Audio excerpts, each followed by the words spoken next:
Bonjour à tous, donc j'espère que vous allez bien, je vous retrouve pour un update lecture, donc c'est parti. Alors j'ai lu le tome 1 et le tome 2 de la série Trop jeune pour lui, donc c'est une série qui se termine en 2 tomes, plus dans le style un peu romance, romance érotique.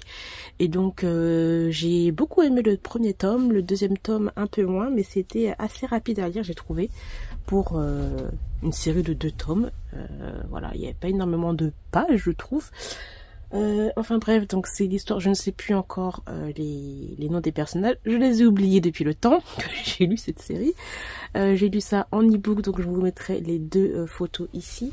Mais c'est tout simplement l'histoire d'une femme en fait qui est mariée avec son meilleur ami. Donc en fait de ce qui s'est passé entre eux, ils ont été obligés de se marier puisque à cause d'un incident et d'une soirée, elle est tombée enceinte. Mais en fait, elle était déjà en fait en couple avec quelqu'un.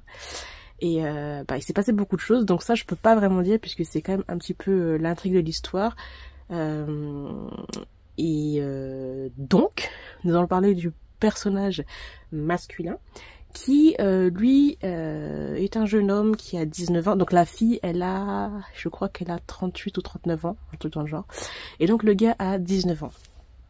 18, il va avoir 19 ans, un truc dans le genre.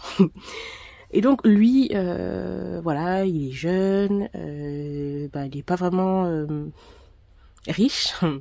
Pas vraiment beaucoup même, il est un peu dans la précarité. Il vit avec sa petite sœur et sa mère. Sa mère est complètement dépressive et ne peut pas s'occuper en fait de lui ni de sa sœur qui est plus jeune, qui doit avoir 12 ans. Et donc c'est lui qui s'occupe un peu de tout ça. Donc il essaie de travailler un peu partout pour payer les études de sa sœur, pour payer bien sûr les impôts, les factures et tutti quanti. Et donc, ce jeune homme-là travaille dans un bar qui est assez luxueux. Et un jour, il y a un gars qui va venir lui proposer, va lui dire je vois que t'es plutôt pas mal, je me dis que j'en suis sûre que tu pourrais quand même pécho plein de meufs, quoi. L'autre, il le regarde en mode, mais il a quoi? Et il lui dit, bah tiens, j'ai un petit jeu, un petit pari, je te propose genre 10 000 $ pour séduire cette jeune femme, pour séduire cette femme-là. Et donc il lui montre la photo. L'autre lui dit mais qu'est-ce qu'il a, c'est quoi son problème en fait. Et il dit dans ce cas-là 50 000 et tu séduis cette femme et tu fais je sais pas moi tu me sors une photo en plein acte etc. et t'auras tes 50 000. Le gars il se dit bon, je suis comme dans la mouise et tout, il faut que je paye ceci, il faut que je paye cela, il accepte. Mais en même temps, il a un petit peu flashé sur la meuf.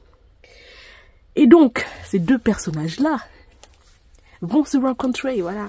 Donc en gros, voilà, le gars va tout faire pour la séduire, mais il va tomber amoureux d'elle. Mais ensuite, il va y avoir tout un problème autour de l'âge de ces 2 personnages, puisque elle, quand même, elle est mariée, mais elle va être divorcée. Elle a une enfant, une ado en plus qui a 14-16 ans, tout dans le genre. Et ça le fait pas trop. Et nous avons aussi, ça va se passer plus dans le tome 2, où bien le gars est dans des magouilles pas possibles, puisque nous avons un gars qui fait partie un peu d'un gang et qui lui dit t'es obligé d'épouser ma fille, sinon je te tue, je te trucide toute ta famille, etc. Donc ça fait tout un tutti quanti, voilà, tout un petit fourre-tout dans cette série. Voilà, donc c'était vraiment pas mal, c'était plaisant à lire, mais c'est pas non plus exceptionnel. Ensuite, j'ai lu Birthday Girl, donc je crois que c'est de Penelope Douglas, mais je suis pas trop sûre. Bref, je vous mettrai la photo ici. Birthday Girl, que j'ai quand même pas mal aimé. C'est un peu une histoire de romance interdite, puisque nous sommes avec un personnage, une jeune fille de 18 ou 19 ans, encore une histoire d'écart d'âge, hein. D'une jeune fille de 19 ans qui est en couple avec un gars qui est un petit peu immature et qui est un peu border. Et du jour au lendemain, ils vont devoir s'installer en fait chez le père du gars. Et donc, je sais pas si vous voyez le truc arriver. Donc, il va y avoir une histoire entre la jeune fille et le père du gars. Voilà, voilà. Donc après, entre-temps, c'est pas vraiment une histoire... Enfin oui, c'est une histoire interdite, mais en même temps non, puisque les deux personnages, enfin les deux jeunes vont en fait se séparer, puisque le fils va la tromper en fait. Donc bon, on n'est pas vraiment dans un truc interdit, genre vraiment, voilà. Donc voilà, il va y avoir toute une histoire, encore une fois, autour de différences d'âge entre ces deux personnages-là, il va y avoir des jeunes qui vont vouloir s'occuper de leurs affaires, bien sûr. On va avoir l'ex-femme du gars, l'ex-femme du mari là, qui va... Non. L'ex-femme du père qui va apparaître et qui va se dire, bah voilà, c'était bien en fait entre nous, pourquoi pas on se remet ensemble, genre, voilà. Plein de petits happenings qui se passent pour que la lecture soit un petit peu mouvementée et que ça soit pas trop, voilà, trop basique, quoi. Donc voilà, j'ai trouvé ça pas mal, mais c'est pas non plus exceptionnel, ni choquant, enfin voilà. Pour moi, j'ai trouvé ça, ça va, ça se laisse lire. Ensuite, donc j'ai lu, cette fois-ci je vais pouvoir vous montrer, Love on the Rain de Ali Hazelwood. Alors j'ai bien aimé, par contre, alors celui-là j'avais dit que c'était un coup de cœur. Celui-là, si j'avais une note à mettre, j'aurais mis 3 sur 5, parce que c'est quand même une bonne romance comédie. Mais par contre j'ai trouvé que c'était vraiment copier-coller sur ça. À part, pour moi, c'est un copier-coller de ça. À part qu'on change d'univers, là on était avec de la chimie, etc. Là on est avec tout ce qui est espace, astronaute. Voilà, parce qu'en fait on a ces deux personnages-là qui sont encore à l'université. Donc lui, c'est un professeur ou un docteur, je sais pas quoi. Et elle, une chercheuse. Et ils vont devoir collaborer alors qu'ils se détestent. Vraiment toujours des jugements avant de connaître les gens, hein. Et ils vont devoir travailler en fait sur des casques pour que les astronautes aillent dans l'espace et tout. Ils vont devoir se mettre en groupe et travailler là-dessus. Et elle est un peu originale parce que voilà, elle a les cheveux violets, roses, qu'elle est un peu tout en couleur, et que le gars il est plus sérieux. Vous voyez, c'est un peu comme lui, enfin un peu un grumpy et une sunshine avec un petit peu de romance, un peu de comédie, un peu d'humour, etc. Enfin, j'ai trouvé ça vraiment très bof. J'ai pas trouvé ça exceptionnel. Donc, pour moi, ce livre-là, je vais pas le garder. Par contre, celui-là, je vais adorer. Je vais le garder parce que j'ai adoré le personnage de Jake, je crois qu'il s'appelle. Et celui-là, franchement, pour moi, c'était vraiment la même chose. Et en plus, on voyait, il y avait une sorte de... Elle avait le train de correspondre avec quelqu'un. On savait déjà qui il était. Enfin, il y avait pas de surprise, en fait, dans ce livre-là. Donc, pour moi, c'est pour ça que j'ai trouvé ça dommage. Et que je continuerai pas, tout simplement.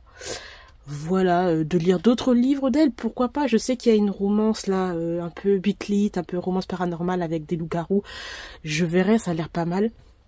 Mais les autres, non. Le truc avec les échecs, non. Il y a un autre truc encore un peu young adulte ou je sais pas quoi, non plus. Ça m'intéresse pas trop. J'ai l'impression que ça tourne un peu toujours autour du même truc. Enfin, c'est la même chose. C'est vraiment la même base. Après qu'on change certains sujets, voilà, parce que là on était, comme je vous ai dit, à l'université, et surtout des grandes universités, on est à Harvard, on est à Boston, on est à je sais pas où, mais c'est toujours la même chose en fait, c'est toujours le même déroulement, malheureusement, en tout cas j'ai trouvé pour ce livre-là et ce livre-là. Voilà, ensuite, j'ai lu... Oula. J'ai lu Chasseuse de vampires, le tome 11, donc c'est une relecture. J'avais déjà lu, mais ça fait déjà des années que je l'ai lu et je veux me remettre dedans. Parce qu'en plus de ça, on n'est pas sûr d'avoir la suite, donc le tome 12 et 13 qui sont dans ma palle. On n'est pas sûr d'avoir le tome 14 ni le tome 15. Voilà, j'ai lu n'est pas sûr. Donc quand j'ai dit j'ai lu n'est pas sûr, c'est que on risque de ne pas avoir la suite, donc... je me suis fait une relecture et s'il n'y a pas, ben, je m'achèterai la suite en anglais, quoi, parce que c'est une série que j'aime beaucoup. Là, j'adore, donc là, peut-être que je vais spoiler la série, mais pour les gens qui suivent, mais je pense pas qu'il y a beaucoup de personnes qui suivent cette série-là. Là, on est avec Elena, qui est devenue, en fait, c'était une chasseuse de vampires et qui est devenue un ange. Parce que Raphaël, l'archange de New York, l'a sauvée. Et en fait, Elena, elle est... en train de perdre en gros tous ses pouvoirs d'ange.